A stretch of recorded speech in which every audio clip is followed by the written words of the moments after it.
I thought it was just a mound of dirt, until it knocked back.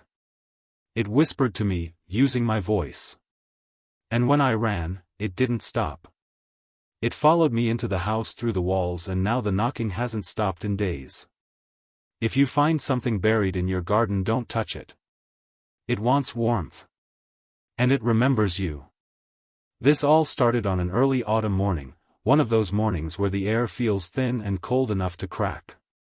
I stepped outside with a mug of lukewarm coffee, ready to skim through the garden like I did every day. Routine. That's all it should have been. But there was something wrong. Something off. Right at the center of my backyard, beneath the old apple tree, the soil was rising. Not like a molehill. Not like roots. The mound looked too perfect, too round, like something was being pushed upward from beneath by deliberate hands. At first, I thought maybe it was an animal. A stray dog. Maybe even a deer that had died underground somehow. But the dirt was packed tight, smooth, and shaped almost like a swollen bubble under fabric. I crouched and touched it. Warm. Not sun-heated warm, this warmth pulsed. Faintly. Like the slow heartbeat of something sleeping. I pulled my hand back immediately. That should have been the moment I walked away. Called someone. Anyone. But curiosity is a disease, and that morning, it infected me deeply. I fetched my old shovel, the one with the splintered handle I kept meaning to replace, and walked back to that mound. With my mug abandoned on the grass, I pushed the shovel into the soil. The earth was soft. Too soft. It parted almost willingly, like it wanted to be opened. Each scoop released a strange smell. Damp, metallic, almost like rust mixed with wet stone. I turned the mound over inch by inch, expecting fur or bone or something natural. But then the shovel hit something solid. Thunk. Not rock. Not wood. Something hollow. I froze, breath catching, and dug with my hands until the object emerged, a sphere. Smooth. Gray. With faint ridges spiraling around it like veins. It wasn't big. Maybe the size of a grapefruit. But it felt heavy in my palms, like it was filled with compact darkness. And then it moved. Not much. Just a twitch, subtle enough that I could have dismissed it as my imagination. But the second time, I felt it clearly, the sphere shifted. As if something inside had brushed the inner surface. I dropped it instantly and stumbled backward. But the sphere didn't stay still. It rolled toward me. Slowly, deliberately. Uphill. That's when I whispered out loud, to no one, "What the hell are you?" The sphere stopped. A single hairline crack appeared across its surface. Thin. Jagged. And from within, a faint sound seeped out. A tapping. No, a knocking. 3 soft, measured knocks. My legs went cold. My breath froze. Every instinct screamed at me to run. But instead, I reached a trembling hand toward that cracked shell. And the thing inside knocked again. That's when the crack widened. And something inside reached back. The crack widened right before my eyes. A sliver of light leaked out, pale, sickly, almost green. Not the warm glow of something alive, more like the color of something preserved far past when it should have decayed. The tapping inside changed. It was faster now, frantic, urgent. Every instinct in my body begged me to run, to get away from whatever was inside that shell. But fear has a way of freezing you in place, turning your body into stone while your mind screams. I didn't move. The sphere trembled, and a thin fragment of the shell peeled outward. The edges curled like burnt paper. And then, something slid out. At first, I could only see the shape, a long, slender appendage, almost like a finger. But it wasn't bone. Not exactly. It was translucent, as if made of layers of old wax, with veins etched like crooked branches. The finger pressed against the dirt, steadying itself. Something inside the sphere shifted again, pushing, striving to emerge. I scrambled backward, hands clawing the ground, but my heel hit the garden fence. Trapped in that small yard with the thing climbing out, I realized how alone I truly was. No neighbors had windows facing my yard. No family visited anymore. No one would hear me if I screamed. And I knew, somehow, that screaming would make things worse. The finger curled, testing the air.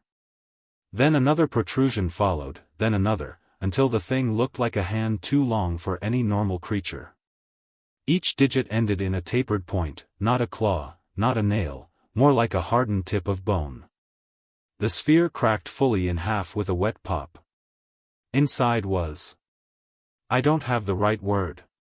My brain refused to process it at first, bending reality just to protect me. I saw a face, but it wasn't a face.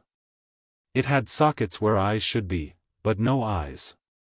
It had a mouth, but it didn't open. Instead, thin, tendril-like whiskers fluttered from the sides of it, tasting the air like tongues. The creature pulled itself from the husk with a slow, deliberate wriggle. Its body was long and curled, like a fetus stretched past its natural length. A soft membrane clung to its back, peeling away with each movement as though it were shedding an old skin. The sound it made wasn't a growl or a cry. It was a whisper. A tiny, breathy murmur that made the hairs on my neck rise. It whispered again. This time, I understood it.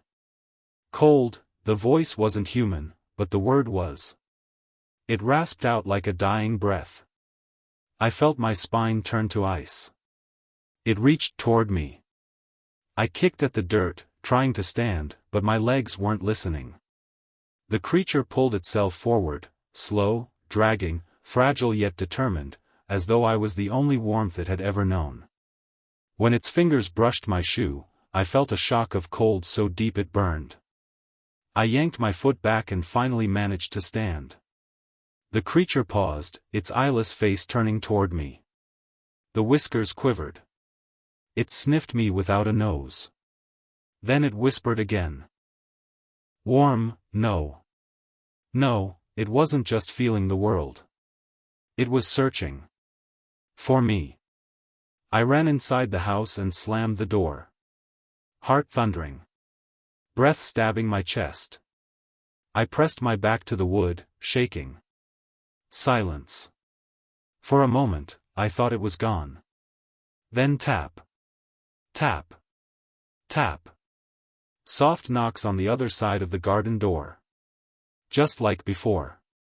Just like it had done from inside the sphere. But this time, the knocking was on my house. And I realized something terrifying. The knocks were deliberate. A pattern. A message. 3 slow knocks, 2 quick ones. A code. A request. A plea. And somehow, I knew it wouldn't stop until I answered. The knocking didn't stop. 3 slow taps. Too fast. A rhythm that wormed its way into my skull. I covered my ears, slid down the wall, and curled into myself, but the sound made its way through the wood, through my skin, and into my bones. It wasn't loud. That was the worst part. If it had been loud, I could have pretended it was just noise. But this knocking felt like communication. Eventually, the taps grew softer, then faint, then gone. Silence pressed against the house with an unnatural heaviness. Not peaceful, hollow. As if the world were holding its breath. I dared to peek through the narrow window beside the door. The garden was dark under the evening sky, but I could see the gate. Wide open. I knew I hadn't left it open. My breath hitched. The grass outside the door was flattened in a small, deliberate trail. The creature had moved around the house. Searching. I backed away from the window. The silence returned, stretching long enough to almost fool me into believing it had left. But then, another sound. Not knocking. A scrape. From inside the house. I spun around so fast I nearly slipped. My eyes darted across the living room, the hall, the shadows under the furniture. The sound came again, a faint drag across the wooden floor. No. No, I had shut the door. Locked it. This was impossible. Unless. I stepped toward the hallway. Slow and trembling. The air felt colder with each step. When I reached the corner, I leaned just enough to see. Something small sat on the floor near the kitchen doorway. The sphere. Whole. Uncracked. As if it had never been opened.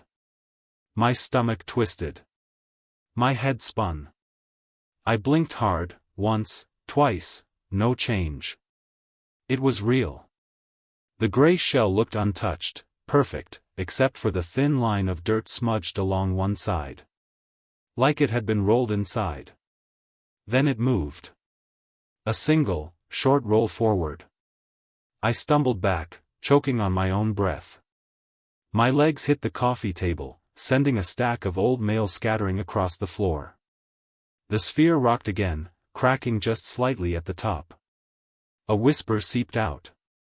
Warm. I sprinted into the bedroom, slammed the door, locked it, shoved the dresser in front of it, then shoved a chair in front of the dresser. My hands weren't even my own, they were shaking too hard. Then the knocking started again. This time on my bedroom door. 3 slow taps. Too fast. I backed up until I hit the far wall. The lights flickered. My breath came in short bursts. The knocking grew quieter, then louder, then quiet again, as if the creature was testing, tasting, feeling the wood. Whispers bled through the cracks in the door. Cold, cold, cold. Warm. My name came next. Spoken perfectly. In my voice that IT had learned from me. My legs gave out. I slid to the floor, staring at the door as the shadows beneath it shifted. Something long and thin pressed against the gap. A finger. Then 2. Then 5. They curled under the door, scraping the floor, searching for me. The whispers turned into a soft hum. A lullaby. My lullaby. The one my mother used to sing to me when I was small. But I hadn't sung it in years. I hadn't even remembered it until that moment. The creature remembered it. From my mind. The fingers retreated. The whispers stopped. For a moment, I thought it had given up. Then the window behind me creaked. I spun around just in time to see the glass. Frost over in an expanding white bloom. Shapes pressed against the other side, thin, flexible shapes, testing the weakness of the pane. The glass cracked. Once. Twice. A web of lines spread across the surface. Then the creature whispered, inside. The window shattered inward. Cold washed over me like a wave. Something wrapped around my ankle. I screamed, kicked, clawed at the carpet, but the cold spread up my leg like ice water moving through veins. I turned, expecting to see that eyeless face. Instead, I saw the sphere. Perfect. Whole. Rolling toward me on its own, keeping pace with the thing dragging me across the floor. My vision blurred. The cold reached my chest. My heartbeat slowed, thudding like a distant drum. The creature's fingers crawled over my shoulder. Its whiskers brushed my cheek. Its mouth, if it could be called that, hovered inches from my ear. Warm. Everything went dark. I don't know how long I was gone. When I woke, I was lying face down in the garden. The grass was warm again. The sun was up. The apple tree swayed softly. And the sphere was gone.